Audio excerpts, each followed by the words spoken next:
Very very welcome to all साथियों। Exam fighter number पर आप सभी का हार्दिक स्वागत है। साथियों, एमपी असिस्टेंट प्रोफेसर वैकेंसी 2023 की जो परीक्षा सितंबर मंथ में प्रस्तावित है, इसी का अभी हम लोग प्रिपरेशन कर रहे हैं इस क्लासेस में।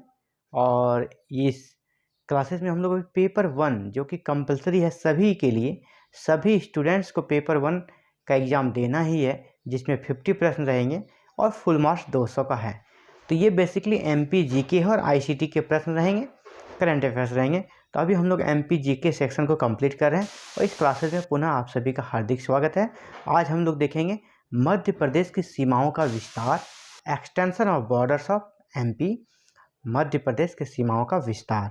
तो इसे चलिए देखते हैं और बड़े ही आसानी से इजी वे में हम लोग देखते चलेंगे और इसे याद करते भी चलेंगे, क्योंकि यहाँ से 2-3 प्रश्न इस प्रकार के हर एक एग्ज़ाम्स में, चाहे एमपी के कोई भी एग्ज़ाम्स रहे हो, अगर चाहे वो पीसीएस हो या छोटा मोटा एग्ज़ाम हो, सीमाओं से रिलेटेड प्रश्न आते हैं, है ना। कौन सा जिला किस राज्य से संपर्क में है, कितने जिला किस स्टेट से है, इसके पड़ोसी राज्य क्या हैं, वगैरह वगैरह बहुत सारे प्रश्न सीमाओं से आते हैं। तो सारे का कलेक्शन हमने तैयार किया है और आप सभी के बीच है ये।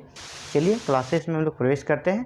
देखिए, मध्य प्रदेश की सीमाओं का विस्तार। तो सबसे पहले आपको ये जान लेना चाहिए सीमाओं को जानने से पहले कि जब हम लोग मैप देखते हैं तो यहाँ पे क्या होता है, सबसे ऊपर में हमारा क्या होता है, नॉर्थ, उत्तर, नीचे होता है साउथ, और दाएं तरफ होता है ईस्ट, और बाएं तरफ होता है वेस्ट। यानी उत्तर हो गया ऊपर में, दक्षिण हो गया नीचे में, और पूरब हो गया दाहिने तरफ, और पश्चिम हो गया बाएं तरफ। ये डायरेक्शन होता है किसी भी मैप का।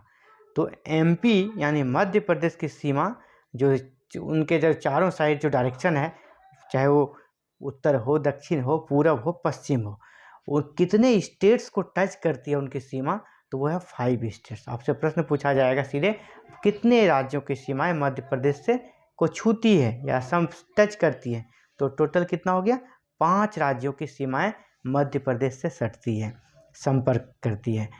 वो कौन से राज्य हैं आपको याद रखना चाहिए, यूपी, है ना, गुजरात, महाराष्ट्र, राजस्थान और छत्तीसगढ़। एमपी से ही अलग होके बना है तो छत्तीसगढ़ तो रहना ही है। तो कितने स्टेट हो गए, यूपी, गुजरात, महाराष्ट्र, राजस्थान और छत्तीसगढ़। मेरे साथ आप बोलने का प्रयास करेंगे, उत्तर प्रदेश, है ना, गुजरात, महाराष्ट्र, राजस्थान और छत्तीसगढ़। छत्तीसगढ़ तो भूलने का सवाल नहीं है, आपको 4 को याद रखना, क्योंकि छत्तीसगढ़ इसी से खंड होके बना है, यानी एमपी से खंड होके बना है। तो छत्तीसगढ़ की सीमा तो स्वाभाविक है, टच करना ही है। तो फिर से एक बार बोल लें, उत्तर प्रदेश, गुजरात, महाराष्ट्र, राजस्थान। ठीक है, अब कौन किधर किस दिशा में टच करता है, सबसे पहले उत्तर दिशा में उत्तर प्रदेश, याद रखने में कोई दिक्कत नहीं होगी। उत्तर दिशा में उत्तर प्रदेश, यहाँ मतलब इस साइड में क्या हमारा नॉर्थ की तरफ क्या है, उत्तर प्रदेश। दक्षिण यानी इस डायरेक्शन में, यहाँ पर दक्षिण में क्या है, महाराष्ट्र, दक्षिण में महाराष्ट्र। उत्तर उत्तर प्रदेश, दक्षिण महाराष्ट्र, है ना। पश्चिम में 2 राज्यों की सीमाएं टच करती है, पश्चिम ये है हमारा, पश्चिम ये है। तो पश्चिम में 2 राज्य कौन है, गुजरात और राजस्थान। मतलब यहाँ पर हो गया गुजरात और राजस्थान। अब पूरब में कौन सा राज्य, तो पूरब में जो हमारा है छत्तीसगढ़। पूरब में एक ही है, छत्तीसगढ़, याद रखिएगा। उत्तर वाले को भी याद करने में कोई दिक्कत नहीं है, उत्तर प्रदेश। पूरब वाले को भी याद करने में कोई दिक्कत नहीं है, पूरब में हमारा छत्तीसगढ़ है, अलग होके बना है। दक्षिण में महाराष्ट्र है और पश्चिम में 2 राज्य हैं, गुजरात और राजस्थान। तो सीमा को याद करना है फिर से, उत्तर में उत्तर प्रदेश, दक्षिण में महाराष्ट्र, पूरब में छत्तीसगढ़, पश्चिम में गुजरात और राजस्थान, 2 राज्य। ठीक है, उम्मीद करता हूँ आपको याद भी हो गया होगा अच्छे से। चलिए आगे बढ़ते हैं, इसी से रिलेटेड अगले प्रश्न की ओर बढ़ते हैं। मध्य प्रदेश के 12 जिलों की सीमा यूपी से मिलती है। आपसे प्रश्न आएगा, मध्य प्रदेश के कितने जिलों की सीमाएं उत्तर प्रदेश से मिलती है, तो 12। तो सबसे पहले साथियों, उत्तर प्रदेश मध्य प्रदेश से किस दिशा में है, उत्तर दिशा में। अभी हम लोगों ने देखा है उत्तर प्रदेश उत्तर दिशा में है। इसी प्रकार मध्य प्रदेश के 10 जिलों की सीमाएं राजस्थान से मिलती है। राजस्थान किस दिशा में है, पश्चिम। और कौन से राज्य हैं पश्चिम में? गुजरात और राजस्थान। तो राजस्थान से जो मध्य प्रदेश की सीमा टच करती है उसने जिलों की संख्या 10 है। मध्य प्रदेश की 9 जिलों की सीमाएं महाराष्ट्र से भी टच करती है। मध्य प्रदेश के 9 जिलों की सीमाएं महाराष्ट्र से भी टच करती है। महाराष्ट्र किधर है? दक्षिण में। इसी प्रकार मध्य प्रदेश के 7 जिलों की सीमाएं किन से टच करती है? छत्तीसगढ़ से। छत्तीसगढ़ किससे अलग होकर बना है? मध्य प्रदेश से ही। और छत्तीसगढ़ किस दिशा में साथियों? पूरब दिशा में। मैं बार बार कहते जाऊँ ताकि आपके दिमाग में ये धंस जाए, आपको याद हो जाए। मध्य प्रदेश के 7 जिलों की सीमाएं छत्तीसगढ़ से मिलती है और छत्तीसगढ़ हमारा किस दिशा में है? पूरब। इसी प्रकार मध्य प्रदेश के 2 जिलों की सीमाएं गुजरात से मिलती है। गुजरात किधर है? पश्चिम में। राजस्थान और गुजरात, राजस्थान और गुजरात दक्षिण में साथियों, पश्चिम में। दक्षिण में क्या है? महाराष्ट्र।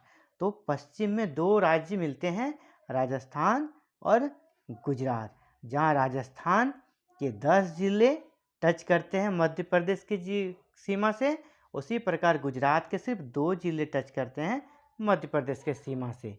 ये पूरे जो यहाँ से यहाँ तक हम लोगों ने देखा, इससे एनालिसिस हम लोग कर सकते हैं सबसे ज़्यादा सीमा मध्य प्रदेश का किससे होगा? जिसके साथ 12 जिले मिलते हैं, सबसे ज़्यादा जिले मिलते हैं। तो सबसे ज़्यादा जिले किससे मिले? यूपी से। तो हम लोग को कोई कठिनाई नहीं होनी चाहिए कि सबसे ज़्यादा जो मध्य प्रदेश की सीमा किससे लगेगी? यूपी से ही लगेगी, क्योंकि यूपी के 12 जिले मध्य प्रदेश की सीमा से लगते हैं। इसीलिए सर्वाधिक सीमा यूपी से। और सबसे कम जिले किससे मिलती हैं?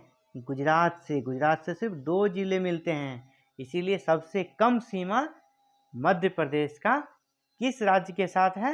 तो वो है गुजरात। सबसे कम गुजरात, सबसे अधिक यूपी। इसी प्रकार मध्य प्रदेश के उत्तरी भाग और दक्षिणी भाग, जो यानी उत्तरी सीमा और दक्षिणी सीमा का जो निर्धारण हुआ है वह 2 नदियों के आधार पर हुआ है। वो 2 नदियाँ कौन सी है? तो उत्तर में चंबल, उत्तर में जो नदी है वो चंबल नदी है, और दक्षिण में ताप्ती नदी। यानी मध्य प्रदेश की उत्तरी सीमा चंबल नदी और दक्षिणी सीमा ताप्ती नदी से निर्मित है। मध्य प्रदेश का उत्तरी सीमा किस नदी से? चंबल, और दक्षिणी सीमा ताप्ती नदी से निर्मित है। साथियों, ये था इम्पोर्टेंस जो कि मध्य प्रदेश के सीमाओं के विस्तार से संबंधित प्रश्न हो सकते थे। अगले क्लासेस में फिर से एक नए टॉपिक के साथ मिलेंगे एमपीजीके के। तब तक के लिए बाय बाय, धन्यवाद। Thank you very very much for watching this video and connecting with exam fighter number 1। अगर आप भी तैयारी करना चाहते हैं एमपी असिस्टेंट प्रोफेसर के पेपर 1 की और समुचित गाइडलाइन पाना चाहते हैं और अपने तैयारी को शानदार करना चाहते हैं, तो आप हमारे चैनल से जुड़ सकते हैं। आप बिल्कुल मुफ्त में तैयारी करें और 50 में से 45 प्रश्न आप सही करेंगे, ये मेरा दावा है। 50 में 45 प्रश्न सही करना है तो हमारे चैनल को से आज ही जुड़ जाएं। जुड़ने के लिए कोई फ़ी नहीं देना है, कोई पैसा नहीं देना है। आपको चैनल को सब्सक्राइब करना है, बेल आइकन को प्रेस करना है, ऑल बटन को क्लिक करना है, ताकि आने वाले सभी वीडियोज़ के नोटिफिकेशन आपको मिल सके। तब तक के लिए धन्यवाद। Have a nice day to all.